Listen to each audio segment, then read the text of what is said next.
Seja bem-vindo ao canal Evangelho das Boas Novas de Deus.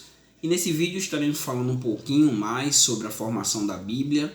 Se você não viu o vídeo anterior, Conhecendo a Bíblia, onde nós trazemos um panorama um pouco assim informativo com relação à palavra de Deus. Mas antes eu queria fazer uma indicação, né? Como também gostaria de pedir a você, se você não é inscrito no canal, se inscreve no canal, dá aí o seu like, gostei, não gostei, como também faz o seu comentário, acrescenta algo aqui no vídeo, né, para que possa estar abençoando outras pessoas. Nesse vídeo também eu queria fazer a indicação, né, como tenho tentado sempre estar mostrando uns livros, estar mostrando material teológico, e nesse eu queria fazer propaganda de uma Bíblia, não estou ganhando nada por isso, a Bíblia de Estudo Apologia Cristã. Na verdade eu tenho as duas, eu tenho essa e tenho a Bíblia Apologética. São diferentes um pouco, mas essa Bíblia ela é muito maravilhosa, a letra dela é gostosa de ler e dentro dela vem os artigos, né, voltado para a apologética. Esse aqui, por exemplo, que eu abri agora, a lógica é arbitrária do David O. Clark. Então, os estudos ele fica entre a Bíblia, nos livros, ficam localizados dentro dos livros da Bíblia, você vai lendo, e aí normalmente vai ter um artigo relacionado, como também tem as notas de rodapés, bem aqui, as notas de rodapés, né, que vão abordar essa área da apologética, né, da defesa da fé. Ela é um pouco diferente da Bíblia Apologética, e a Bíblia Apologética, com a versão nova que tem, ela já vem já comentando os apócrifos também, né? A que eu tenho não, a que eu tenho ainda é antiga e não comenta os apócrifos. Mas enfim, essa Bíblia é maravilhosa, né? Ela é publicada pela Casa Publicadora da Assembleia de Deus, a CPAD, capazinha muito boa, de couro, né?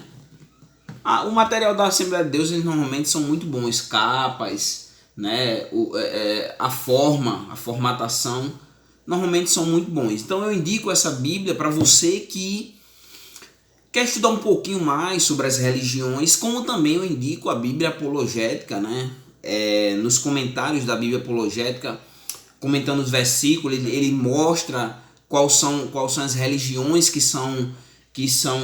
usam aqueles versículos, de qual forma os versículos são usados, e aí traz uma notazinha apologética, né, trazendo como defender a fé e o porquê que aquele versículo não poderia ser usado para defender essa ou aquela doutrina. Mas enfim, eu indico essa Bíblia e hoje vamos falar um pouquinho mais, né, já fizemos um vídeo, como falei anteriormente, para conhecermos mais um pouco a Bíblia, e esse aqui vamos falar um pouquinho sobre a formação, sua composição, os livros em si e a língua que a Bíblia foi escrita. Mas se você não é inscrito no canal, se inscreve no canal, né? Vai aí dar essa força, compartilhe o vídeo para que outras pessoas possam conhecer a palavra de Deus. Lembrando que esse vídeo, a bibliologia, né, que é a doutrina da Bíblia, que está dentro da teologia sistemática, essa normalmente é a primeira doutrina abordada nas teologias sistemáticas. Mas enfim, vamos lá, né? Então a formação da Bíblia, né? Há sempre o questionamento, né?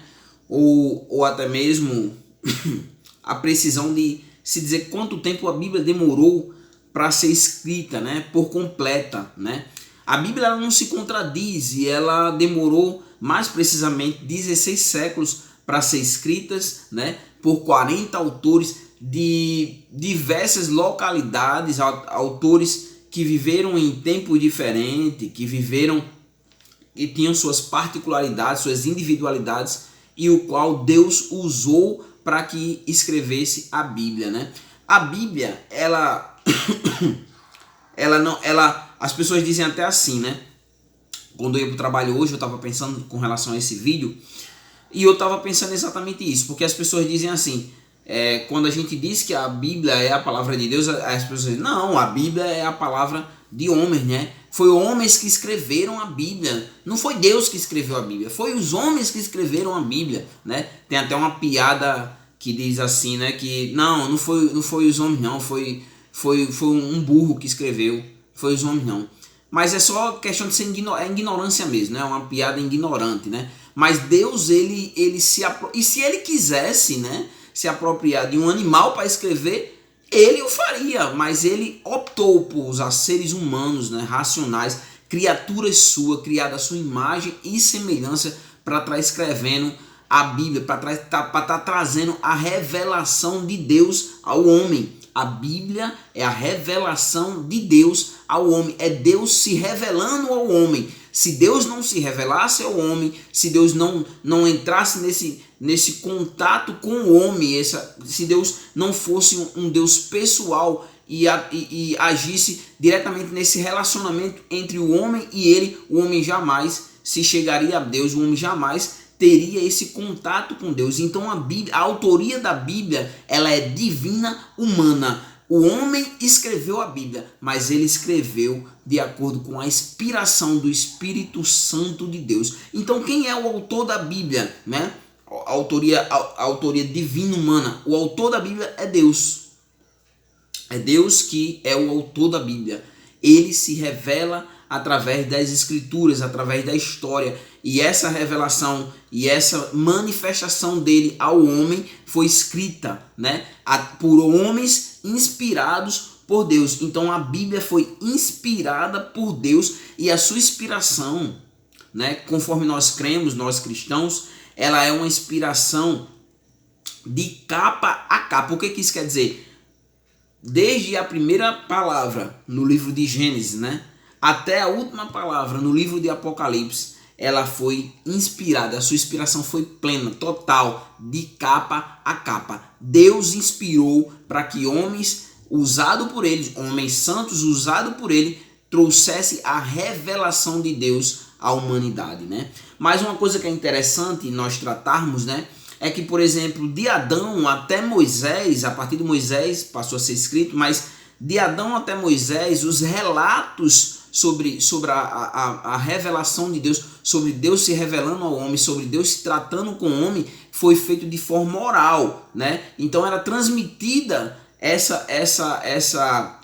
fase, né, de Adão até Moisés, foi transmitida essa revelação de forma oral. E aí após Moisés, né, quando chega Moisés passa a escrever, né, escreve inclusive os 10 mandamentos. Deus dá os 10 mandamentos a Moisés, né, e nas tábuas, né, os 10 mandamentos, e a partir daí os escribas passaram a escrever o que Deus, as manifestações de Deus, ou o controle de Deus sobre a situação, e como Deus se revelava, passou a ser escrito pelos escribas, né?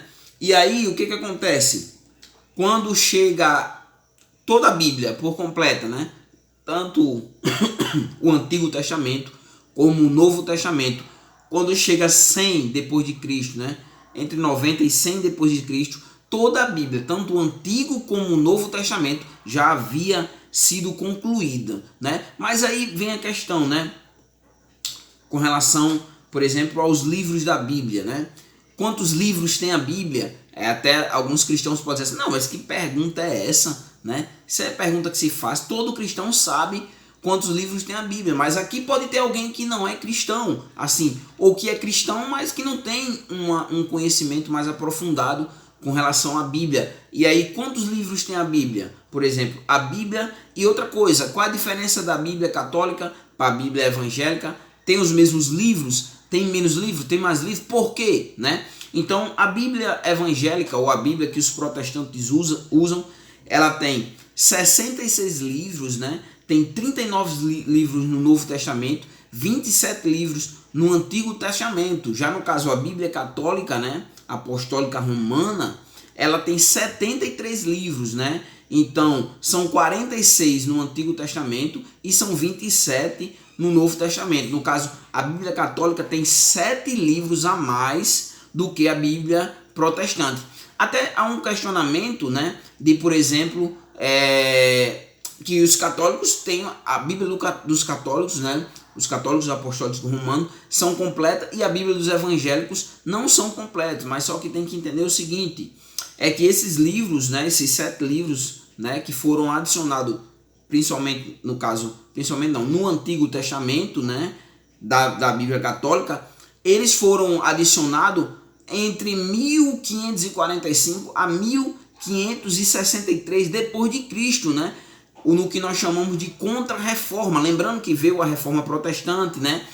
E a Igreja Católica ela precisava fundamentar algumas das suas doutrinas, né? Que a Reforma Protestante, que os protestantes reivindicaram que não fazia parte das Escrituras e que aquela tradição, aquela forma de pensar estava errado, aquela maneira do cristão agir ou do cristão ser não estava de acordo com as Escrituras e que a Bíblia era a autoridade maior. Por quê? Deixa eu explicar uma coisa. A Igreja Católica, a autoridade da Igreja, de páreo a páreo, né, de igualdade, a tradição e a Bíblia. A tradição é colocada em páreo de igualdade com a Bíblia. Então, a tradição tem peso doutrinário. Para os reformados, não. A tradição não tem peso. E principalmente quando essa tradição ela vai contra a Bíblia, vai contra o que está escrito na Bíblia. Então, foi durante a Contra-Reforma que foram adicionados os livros apócrifos, mais precisamente 7 livros, né? E como eu falei, era uma forma de diferenciar católicos de protestantes, era uma forma de fazer essa diferenciação. Mas, para nós que somos protestantes, esses livros eles são considerados apócrifos. Então, o que quiser, não são inspirados por Deus e não são feitos, por exemplo, citações de outros livros a esses livros, né? E eles muitas vezes se contradizem o que está escrito na própria Bíblia, no resto dos 66 livros. Então, por isso, não se crê que esses livros sejam livros que eram para estar na Bíblia, mas que são livros apócrifos ou espúrios, né? Não são livros inspirados por Deus. Mas, voltando à Bíblia cristã protestante, que tem 66 livros, né? Nós podemos fazer assim. Tanto o Antigo Testamento quanto o Novo Testamento são divididos em partes. Por exemplo, o Antigo Testamento são divididos em 5 partes. E os 5 primeiros livros, né, Gênesis, Êxodo, Levítico e Deuteronômio, né, são considerados o Pentateuco, né, o Pentateuco. Já a segunda parte da divisão são os livros históricos, né? Então, primeira parte o Pentateuco, segunda parte os livros históricos, que são 12. Josué, Juízes, Ruth, 1ª e 2ª Samuel, 1ª e 2ª Reis, 1ª e 2ª Crônicas, Esdra, Neemias e Esther. Esses são os livros históricos da Bíblia. Mas nós temos uma terceira parte, e essa terceira parte são os livros poéticos. Então, os livros poéticos são Jó, Salmo, Provérbios e Cantares de Salomão, né? Ou Cântico dos Cânticos, né? São esses os livros poéticos, né?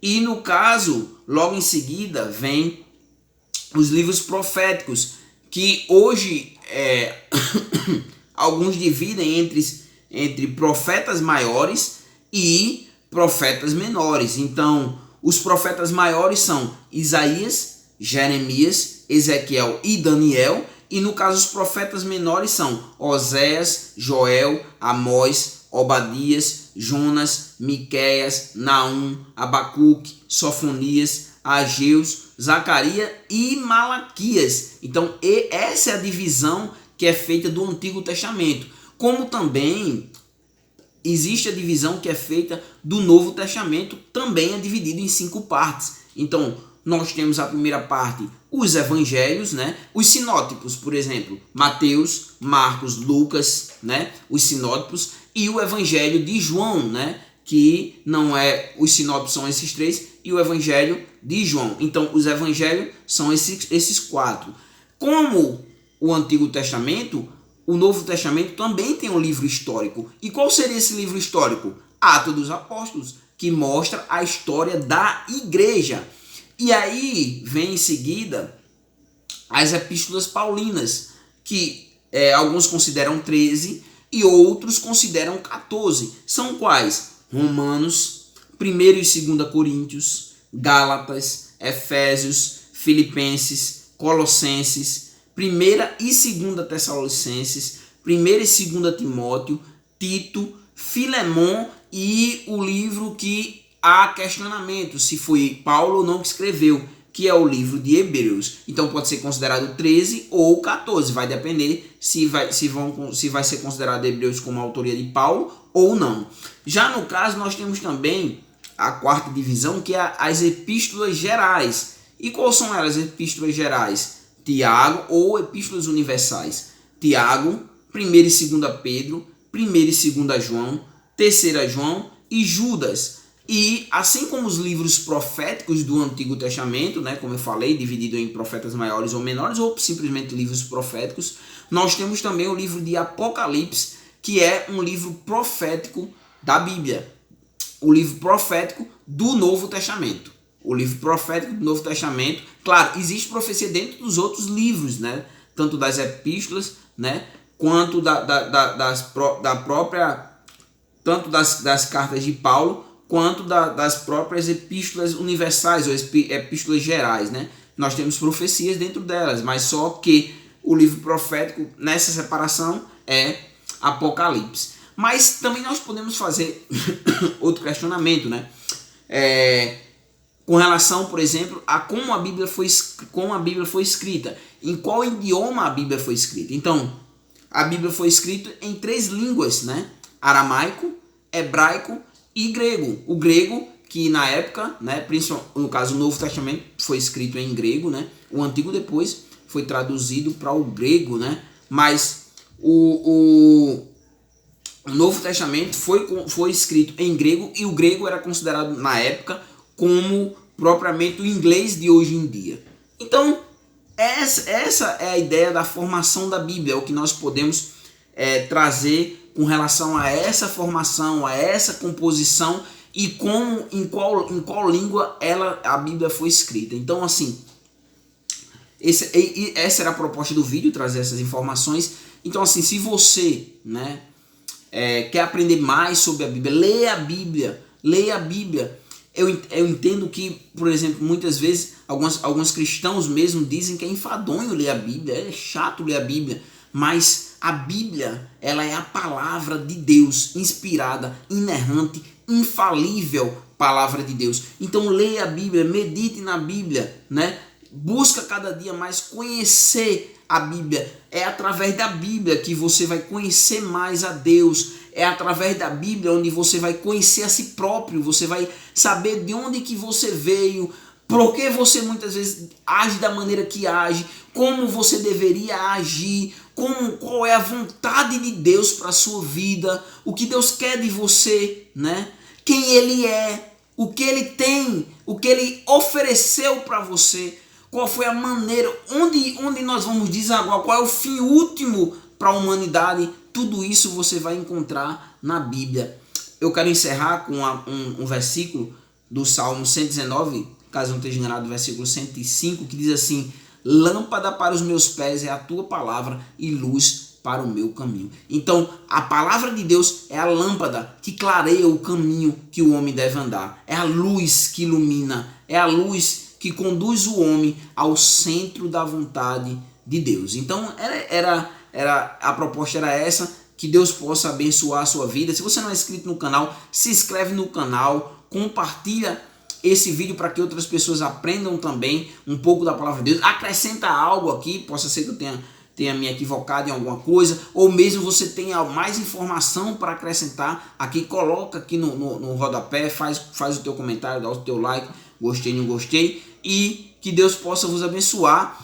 É uma série, então virão outros vídeos dentro da bibliologia, que é a doutrina da Bíblia. Então, que você vá lá no playlist, né? Tem um playlist lá, bibliologia, como tem outros playlists. O playlist escatologia está quase tudo completo, quase todos os temas da escatologia eu abordei já. Então, que Deus possa te abençoar. Compartilha esse vídeo com outras pessoas, compartilha esse vídeo no grupo da tua igreja, compartilha esse vídeo em grupos de pessoas, de amigos, para que possam também conhecer a palavra de Deus, né?